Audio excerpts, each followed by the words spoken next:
Ma mi pare il minimo.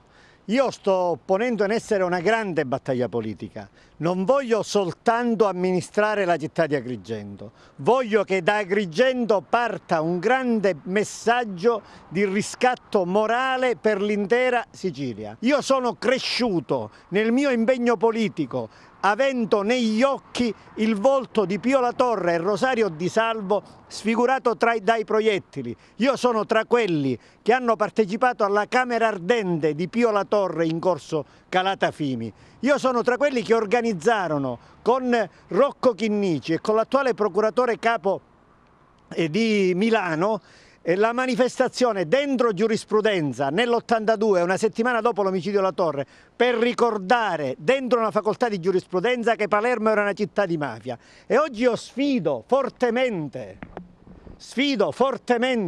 Bersani. Bersani è un Ponzio Pilato, si è lavato le mani innanzi a queste sconcezze.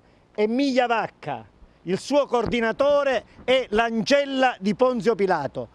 Se tutto andrà come è previsto, cioè che Arnone sarà il primo votato dagli agrigentini la settimana prossima, io sarò a Piacenza con questo posterbus e questa immagine per commemorare La Torre davanti casa di Bersani e mostrare ai cittadini di Bersani, ai piacentini, questa vignetta, costringendo Bersani finalmente a dire una parola chiara come ha fatto Veltroni. Veltroni ha avuto il coraggio civile di dirlo al Corriere della Sera. Il Partito Democratico deve rinnovare la classe politica al Sud. In questi mesi ho taciuto di fronte a cose insopportabili. La lotta alla mafia chiama in causa anche il Partito Democratico. Questo lo ha detto Veltroni al Corriere della Sera 2 anni addietro.